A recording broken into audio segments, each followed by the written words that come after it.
Hello, everybody. This is the IOTA community. This is the IOTA Shimmer Discord. It's Thursday, the 4th of May, and we are here again for the weekly governance call. Um, a little agenda for today is still similar topics like last thing from my side. More focusing on I think because last time we kind of said, okay, snapshot may be a nice idea, but it's not really something that is we may need to focus on, and we have many other things to do. So I wanted to go a little bit more into the details around securing the community treasury tokens in the EVM.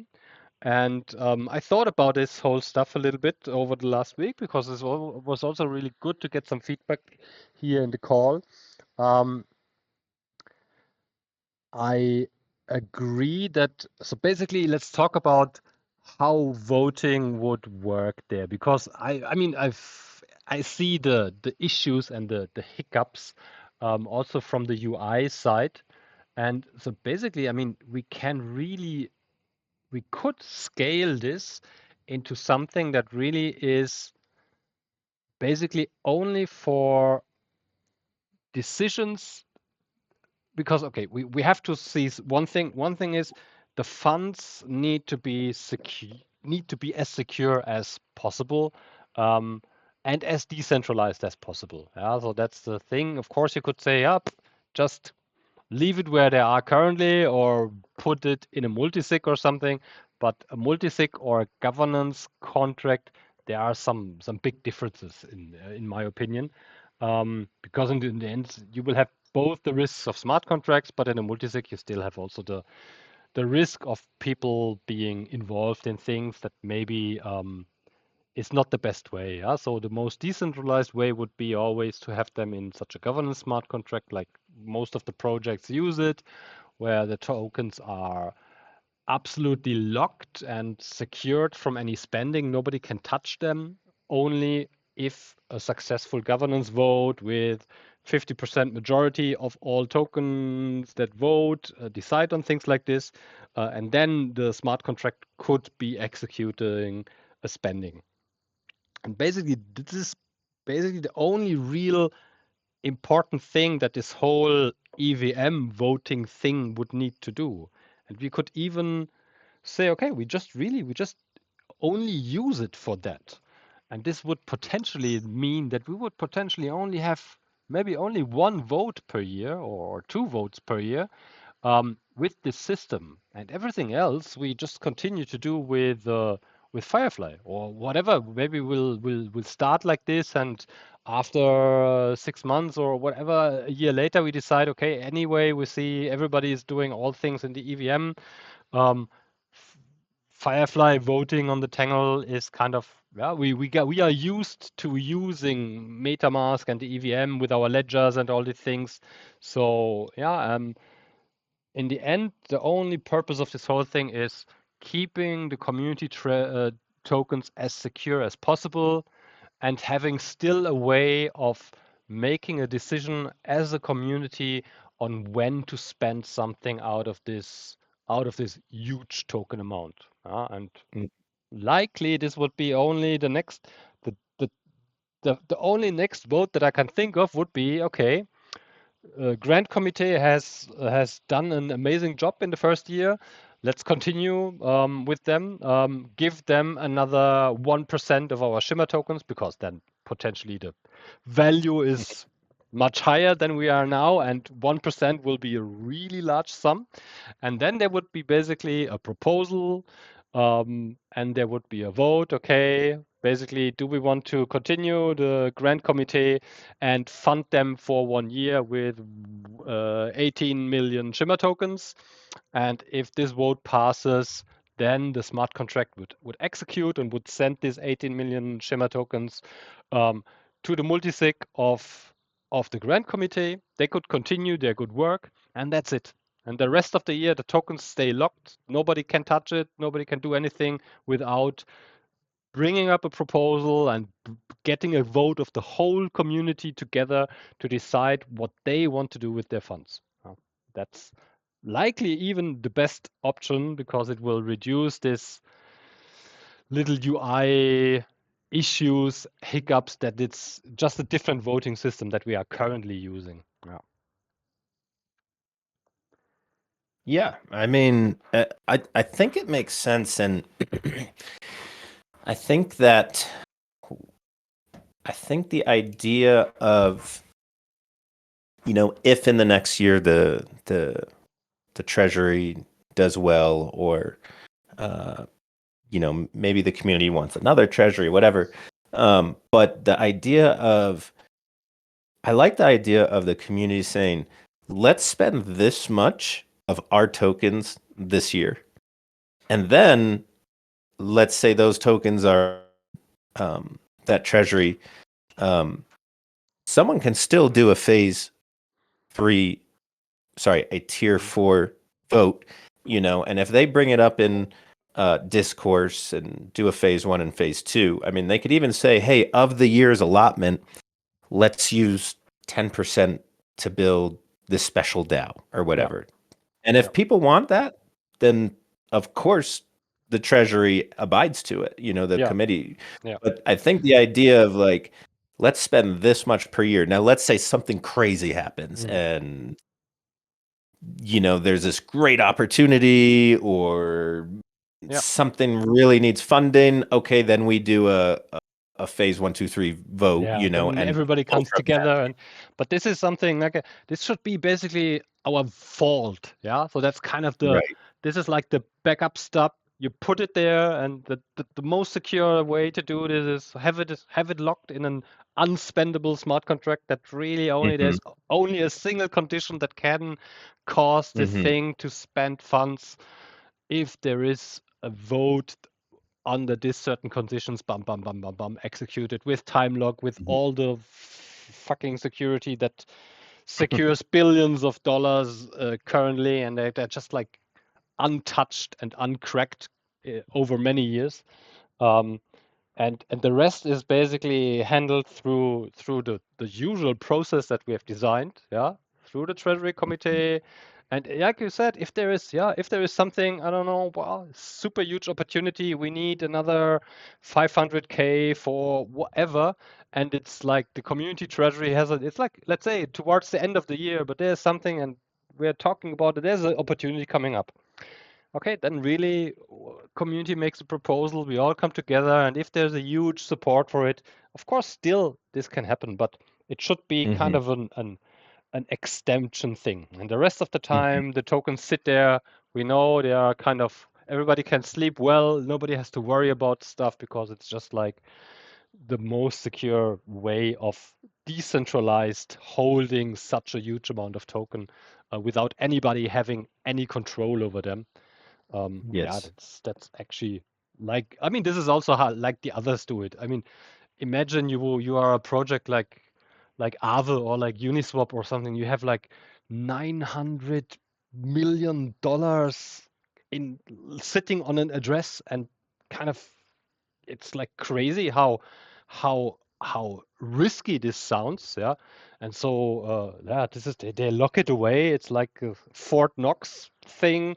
um, and yeah, you take a budget or several budget, yeah, you have maybe some committees or whatever, and that's it, and the rest you just don't touch, and you keep it for the future. Yeah. Hmm. Hmm. Yeah.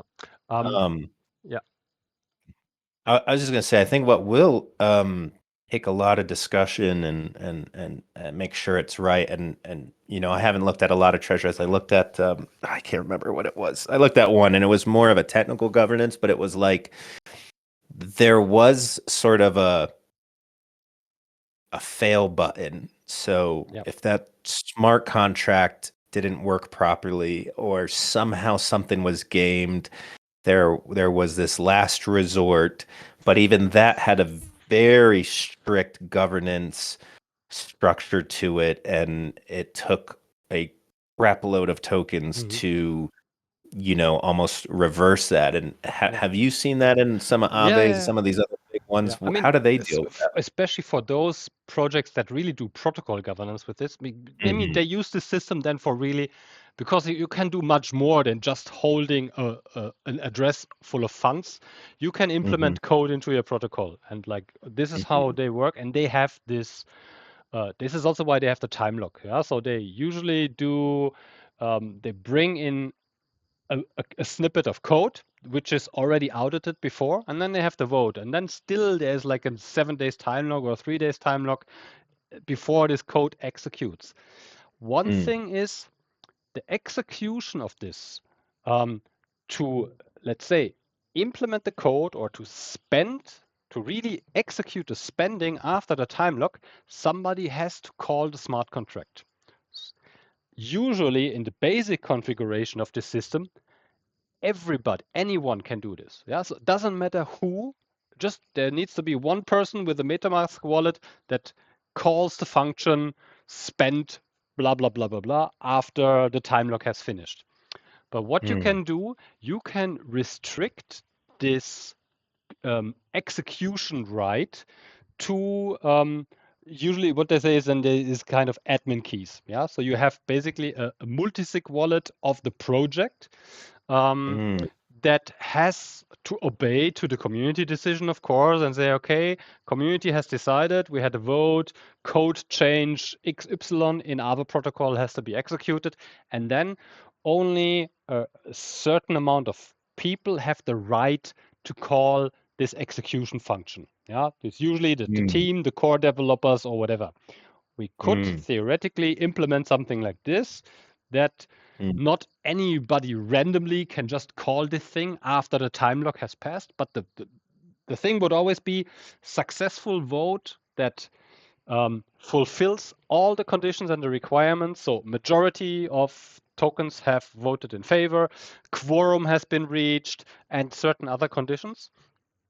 And then Mm-hmm. somebody can execute it. But you can limit this execution right to a single wallet address, multiple wallet address, or special kind of wallet addresses that only those wallets can do this. Yeah, this is kind of a more secure thing, especially for protocols. You just don't want things to be executed, even if they are voted in. Yeah. So this is kind of then Yeah. the project team could still, if they have some doubts, say, okay, because this is like you can extend the time lock. Let's say you get in this time lock, somebody comes up and says, oh, I figured out there might still be a bug.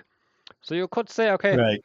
we just wait 2 weeks, we figure out, we test the bug, blah, and we just don't execute until we have double and triple and 100% checked everything and simulated. And Mm. then the core team executes, and then the new code gets deployed. Aave has a new function or a new parameter or something, and the protocol continues. Yeah.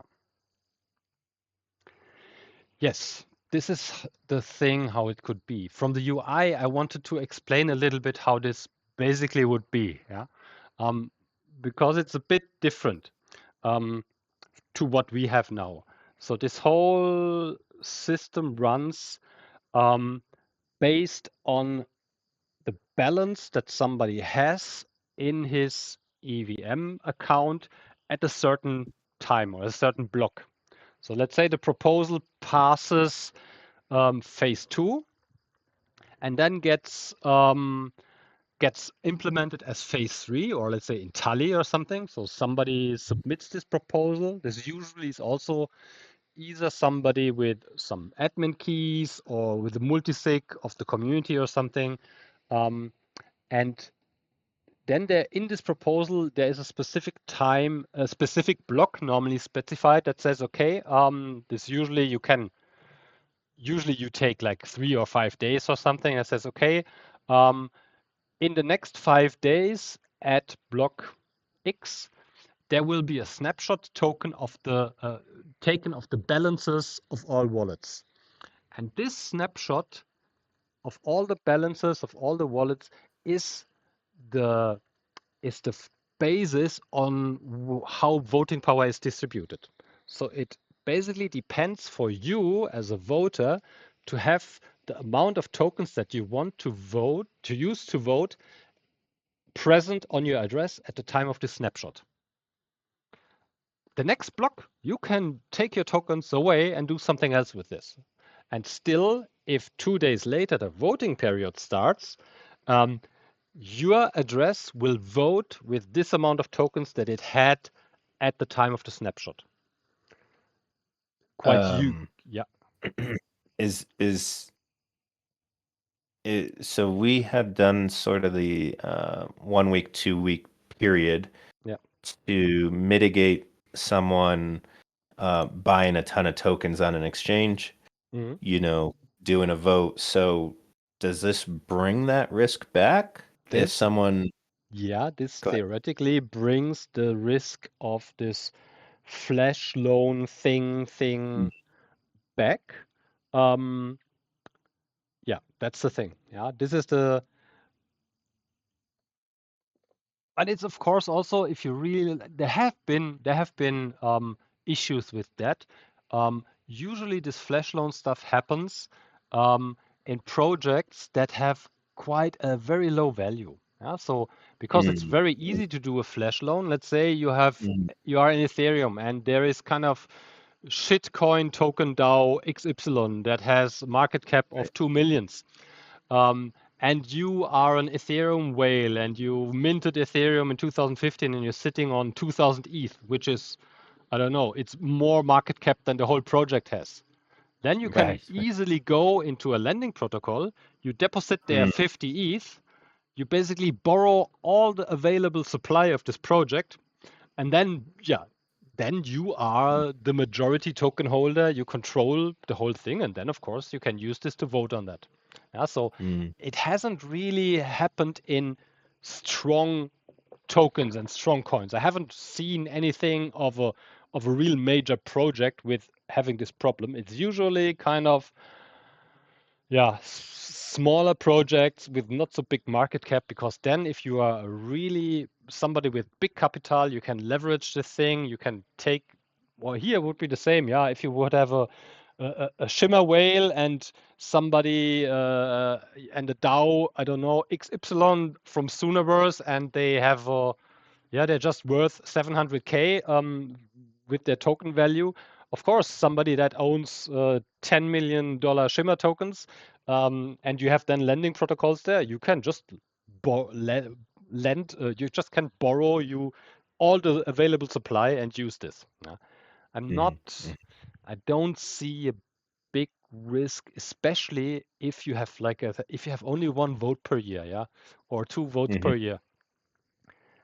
Of course, Yeah, and I yeah. see that because you also Yeah. don't want everyone to have to pull all their tokens from the default from the EVM apps Yeah, and because then that takes keep them away from pulled the away. network. Yeah, Yeah, yeah, people that will have that. This is really a change in the situation now. I mean, before it was comfortable with us. Yeah, we had nothing else to do yeah, with our tokens. yeah. You can put them there. You can have them laying around for years in governance. Nobody Right, cares. Now, right. once you can, because once you can, you earn yield. Yeah. So let's see. Yeah. There's a pool in Shimmer C where you deposit your Shimmer there and you earn 12 or 15% API. Great, much better than having it lying on the wallet. Taking them out for 2 weeks just to do governance, some of course will Yeah. do it. Others will say, yeah. So here in this situation, what you will only need to do, you have to take them out shortly during the snapshot. So yeah, if you know the snapshot happens on day X, then it's just like one day you put them from the staking pool, you put them back onto your address, then it's locked in your address, and you then after you put it back. And then a Mm, couple of days later, you have 7 days time to make one transaction, like one call to this voting functionality. They say, okay, I address XY, I vote for this with the tokens that I had during the snapshot was taken. And my tokens are mm, already back in the protocol. They continue to earn yield. I'm doing lending, all the stuff that we're going to do. Yeah. So I think, yeah, it's definitely not great to have this potential. Yeah? And if you would have a vote every week, people will anyway have fatigue in voting, and it can happen. mhm, But mhm. for like this, there's the super major big decisions. Do we spend X amount for the next year. Yeah, so you would get people involved put their tokens there. I mean, it works in all the other protocols. Yeah, it works in Arbitrum, Optimism, in all the big ones, and they have a lot of DeFi, and still they have enough tokens and enough whales because nobody also should put their whole Yeah. stock into DeFi. So you play around with the Yeah. stuff, but you have kind of usually most of your tokens sitting around somewhere and not And it's not it's gambling. not Yeah. it's not affecting the liquidity pools or anything. It's not like 80% of tokens are just sucked out of these Ah, DeFi apps. And I mean, only 5 to 8% of the yeah. community votes anyways on Votes governance. anyway, yeah. Use And but I'm sure 60-70% of the tokens will in the end land in DeFi protocols. So Yeah. they will maybe lose a couple of percent liquidity during this time. Would be interesting But to see yeah, actually, or to see how this is in other projects, but it's not going to have big effects. Yeah. right. Okay, cool. Yeah. So it's like I was thinking along, but it's kind of I have sometimes this PTSD of, but then I just really look how others do it, and it works very, very well if it's a well thought out protocol. And I know I'm sure we have proven very, very much proven over the last 2 years that we are not easy gambling things here. And Mhm. I'm sure once we start writing a proposal for this whole thing and formalizing, we will come up with a huge big document with many, many, many, many, many, many rules that will have to be followed to exactly define what conditions and things like this. So yeah, Mm. this is, and in the end, I don't see another valid alternative besides having it in a multisig and then having a couple of people being under the pressure that they are responsible to safekeeping the whole every. It's like I didn't want to be in such a situation. Basically, kind of what the fuck if anything happens? Yeah, what I get hacked and everything is gone. Yeah, so it's like no. Right. I think multi-sig holder is cool, but if the funds, if this stuff amounts to a couple of $1 million, then it gets sweaty, I think. Yeah. So, and Mhm. it's just Mhm. not the best decentralized way to do things like this. Yeah. Mhm. Yep. So I think this is like it was good to talk about this last week because kind of it's true. It's not something that you want to do too often. Yeah. So every Mm. month vote here, vote there, and all the time. Also for the people, it's kind of we still have to get used with MetaMask.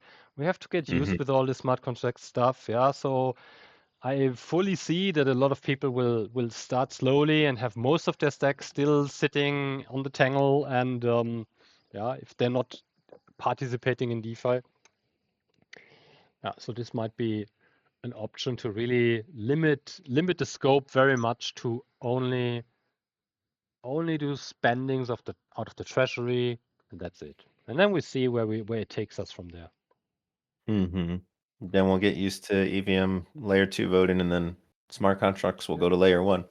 No, That's I'm that's just that's joking. maybe even that's even something. I mean, yes, smart contracts will come to layer one. So then we will anyway have to design Right. a new system because, Right. and then maybe it's even useful to not put a huge amount of work in moving everything now to layer two and then moving everything back to layer one. Bang. So maybe we'll just have to do what is necessary, and this is safekeeping the treasury, and the rest we just kind of continue what we have, yeah, which is a good system. Yeah. I think it's good though. Like you said, I think it's really good to have those discussions. I think we've kind of dialed it in, and now I mean, y- so I'm assuming you're saying you'll write up like kind of similar to what you did with the governance Mm. framework, and then we can go through that and spend a And lot then of time yeah, tweaking yeah. it to suit us. And yeah, I think that's I great. try. Moving, I moving would forward. really love to keep it much shorter, because I mean, let's be honest, I don't know how many people have fully read those Yeah. proposals that we did put up. Yeah, it was great. We did put a lot of work on it, but if you think that we spent like 6 months and I don't know how many hundreds, potentially 1,000 hours of people Right. working on that, and then in the end, maybe 15 people have read it from beginning till the end, and then just it's this is how governance seems to work currently. So I would try to keep it much shorter, more accessible for explanation, still as detailed as it's necessary, so that it's more approachable for people and they don't just like it's too long. Tell me Mhm. where I should click. Yeah. Um, Well, the nice thing is a lot of the governance framework, it could be referenced, right? So this Yeah, is just yeah, really yeah. focusing on It's the just an sort add-on, of and this is free, actually yeah. also good if it's only about spending funds from this treasury wallet. You can keep all the other stuff kind of Yeah. untouched and just make a specific case. Okay, in case there needs to be funds spent from this, then the following thing has to happen, and the following technology will be used, and we keep all the rules and all the things, quorum and majority and all shit untouched basically, um, and just define exactly the process for this. Yeah. Hmm. Hmm. Cool. Um, Another thing actually that I came through this also by reading through how many other, I think I read it in Arbitrum and in some others, um, which is actually a good thing because we also might have the thing to think about. Um, how to reach the quorum. And I think we made quite a good decision with the 5%. Yeah. So we landed with 7.9 or something like this in the last vote. Um, what projects do, especially if they have a big treasury, is that they exclude the tokens that sit in the community treasury from the quorum calculation. Yeah. So say you have 20% tokens that are owned by the community in on one address, um, of the supply. Yeah, 20% of the supply. So instead of defining the quorum is 5% of 100% of the supply, they say quorum is reached if 5% of the available 80%, because the 20% they cannot vote. Yeah, so there's, if you have a treasury, there is one address basically that is not possible to participate in the voting because it is controlled by the community and there's nobody can vote with those tokens, um, Mm. and they exclude this in the calculation. And I saw it because I saw it in the Open Zeppelin. They have this functionality. You can choose basically if you use just the full supply of the tokens or if you exclude one address, which is the treasury itself from the quorum calculation. Um, Helps, like I said, especially if you have a big treasury, and you spend a lot, you would either have to adjust very often your quorum, um, Mm. or you say, okay, whatever amount of tokens is sitting in the treasury wallet, this is not taken into account when it comes to calculating have 5% of the or 10 or 15 or 3% of the tokens voted or not, because it's a lower amount. Yeah, this is actually an interesting thing to do it. um, I just wanted to hear opinions, and it's something we can think about. It's an option in Open Zeppelin, and so I think maybe not a bad one. Yeah.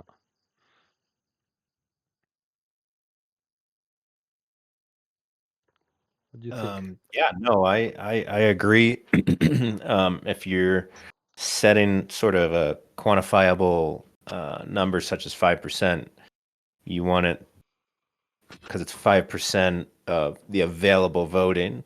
Mm. And that's then the question is, well, what's the available voting? And that totally makes sense.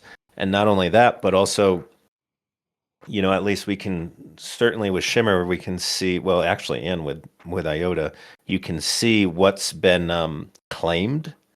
So at Yeah. that time, you know that, hey, this amount of tokens haven't been claimed, so they're not voting. Yeah. And if you set this wallet address, like the Treasury wallet, then you know those aren't voting, and Hmm. now you can get down to the actual available. And I would assume this can be automated through the smart Yeah, yeah. contract because it There you go. can say Yeah, these this are the just claimed ones, looks. and Mhm. yeah, hmm I was yeah, actually thinking this is it is a good point with IOTA and with Shimmer actually because I was already last year thinking about okay, look, we have still this kind of 10% or it was even more 15% unmigrated, and mm, um, with IOTA actually, or you could actually, I think we should even do this because there's a difference between IOTA and Shimmer. In IOTA, you hmm have unmigrated tokens, which hmm are actually real. You can technically say that those tokens are not yet existing in the Chrysalis ledger because they are hmm sitting in one pool, and only if somebody claims, they will be taken out of the pool and then given into the control of the private key of the claimer, hmm or of the migrator. In Shimmer, it's different. In Shimmer, the full supply is already sitting on addresses and available for anybody that owns the private key. So even if we call it claiming, it's basically not like that because in Shimmer, from the technical perspective, all the tokens are already claimed and live and alive there. They all sit on their addresses. Um, Nothing is happening there besides somebody is accessing them for the first time with the private key. So that's different. So in Shimmer, you have really 100% of the tokens are already there. So you wouldn't need to, or you shouldn't, or you actually should not exclude them because at any given moment, somebody can just put their 24 mm, words in Firefly yeah, and um, directly do something with those tokens. Yeah, and so if you would have still like 20% unclaimed tokens, right. um, it can happen any second that they are just there for voting without this technical migration process as we had it in Chrysalis. Yeah. But for Mm, IOTA, you could, because I mean, we have to think about IOTA is coming upon us. Yeah, so we will also have to get Firefly IOTA then ready with the new features and things like this. But there, theoretically, we could really say that we exclude still unmigrated tokens from calculating calculating the quorum thing because they are technically not yet part of the ledger. They are basically like locked in a smart, not like yeah, like locked in a treasury, and they cannot be they cannot be accessed. Yeah. cool. Yeah. Okay, I think what else? Did I have anything else here on my um thing? Yeah, limiting the stuff. Yeah, that's from my side. That's it. I think what I wanted to talk about. Um, I will try to get because Dave is this week in holiday. When Mhm, Dave is coming back next week, we'll have to figure out some technical questions around that. But then I would like to. It really depends on how our resources are in the smart contracts team, because we need one of the smart contract guys to look a little bit deeper into these contracts and then potentially deploy them and mhm, on the test net. So we would have something raw to play around with an Clee wallet and an API or something like this, and then I can get onto this the guys from Tally. Um, like I said, they are open to implement um, us with their front end, so we can use this. Um, yeah, that's. But I'll have to wait and talk with Dave about some details there. Yeah. Cool. What's the treasury doing? Still money left? yeah, just sitting around. Went to the Bermuda for a treasury meeting. No, no, Marshall.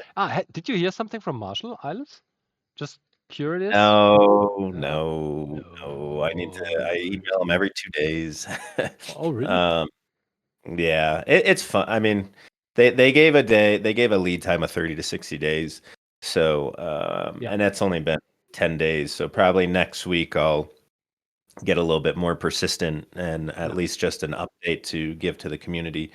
But did talk to Paulo. He's working on the next set of legal documents with Ah, yes, yes. We still have mhm. like, So we're go ahead.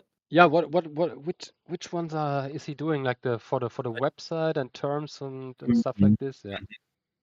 Tell them to focus on the committee contracts. So the members Ah, yeah. that will have to sign a contract with the LLC, and I think that's pretty important. And then after that will be sort of the contract for the grant receivers. We actually haven't Ah, yeah. done that yet. I Yeah. don't think it's super neat, but that will be there. And then we'll do terms of condition on the website or and the GDPR privacy, and then the Ah, yeah. AML. Yeah. So they're still there. He's working away on that, which is good. And then this last week has been really focused on the identity proposal, the big one. We had a meeting with Yellen from with the whole committee as per the framework as a Mhm. tier three. All committee joined that interview, and then we actually a few of us had a meeting with another individual that is was considering putting in a proposal or not, and it's just been really good. Now, since it's such a big proposal, I reached out to a lot of ecosystem members from Marcos, someone that is looking to use identity. To I reached out to some DeFi platforms, to Sooniverse that are not necessarily focused on identity, to just wanted a biased approach and then a non-biased approach. Um, I talked to a representative from Core. I've talked to Matt Yarger, um, and really just got everyone's opinion on is an identity wallet something that the ecosystem needs, and how much will it help grow the ecosystem? So we're really doing a lot of due diligence here to make sure that um, if we make our decision that it's the right decision for the community, that it's going to grow the ecosystem in a positive manner. And I think we got a lot of information. I actually have a few more questions for Yellen, and then I think next week the committee will meet, and I believe we should be able to make a decision on how we move forward with that. Um, haven't heard back from Audit One. Or maybe I did. He said he's going to work on our last sort of request, and I think we'll be able to make a decision on that. So hopefully we get that back. And then there's a few small ones that have come in um, that we talked about recently in our last meeting for TCT 10 in IOTA Academy, the creating the videos on YouTube in Spanish. So I need to reach out to them. Actually, in IOTA, they're coming. They're trying to get their last bits to us. I think we're ready to finalize that. TCT 11, I need to talk to Pub Chat. We talked about that. So need to finalize our decision on that. And then TCT 4 and 15 just came in the other day. So I will be looking to vet that and Mhm. finalize that. I don't think those are public yet because I haven't finished vetting them. But yeah, so that's good. We did another set of payouts that worked well. The first time we tried using a sort of invoicing Web3 tool, Yeah. um, didn't really quite like that, and they had fees. So we just went with standard Gnosis, and then Mhm. that worked well. And then we can do batch approval. Pathin's bot Yeah. didn't quite like the batch approval, so I let him know, and he's working on that to update that, which is Ah, good. yeah. He was very, very, very reactive to that, which is good. But we know it is working, so that's good. And yeah, I added all the expenses in and then added up with a few cents off, but that's always nice to see that went quicker than last week. So I think there's some flow starting to happen.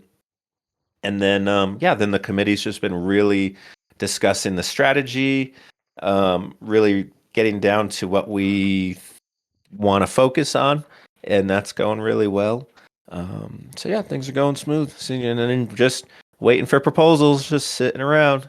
Kind of surprised we're not getting more, Yep. but Yeah. And that's maybe really a good thing to also talk about. I mean, well, not a lot of people here, but it's really something surprisingly that people aren't putting in some good ideas. And yeah, I think we just had a meeting before where we talked about this, also with ecosystem team here. Um, we'll do some more activities in this regard. I mean, you have probably seen that we post now here in our Discord also the messages.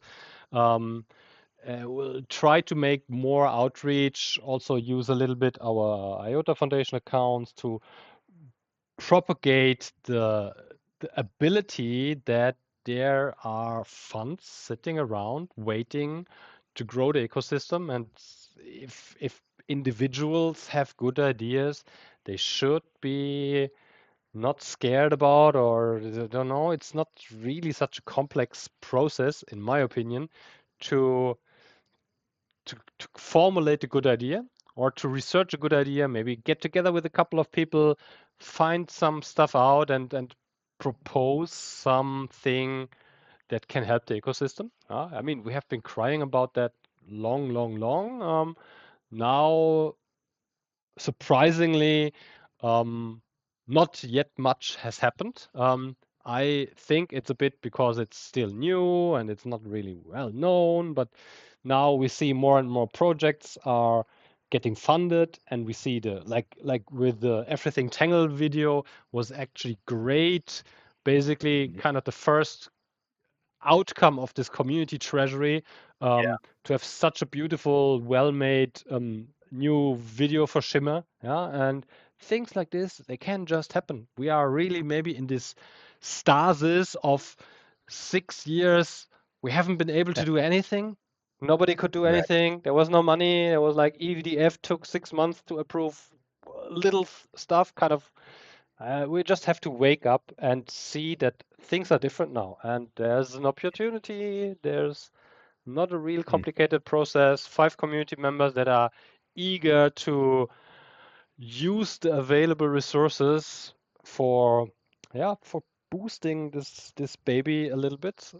And so, if you know anybody or you know anybody that has a good idea, get together, write it down. Maybe it works. Just if you want to execute it, yeah, not just creating ideas and then think somebody else should do it. Of course, we need people that want to do things. Yeah, Mhm. yeah.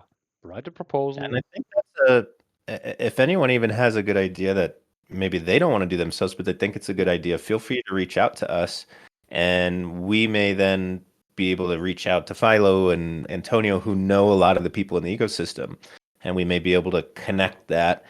Or if you're just not sure how to write the proposal, like what, exactly what do I write about the team? I mean, feel free to reach out. Um, I can give a little guidance. Or if you just think, is this worth? I'll say, sure. I mean, you could always try. The worst that can happen is we just either archive or decline it, which is not a negative thing. But then it also could be approved and it could help the ecosystem. So, we're always here to support the community, even if they're unsure of how to submit an application. Yep. All right. How are people doing? Anybody got some questions or some comments or something? Otherwise, we can wrap it up a little bit earlier today. Just no Mm. problem.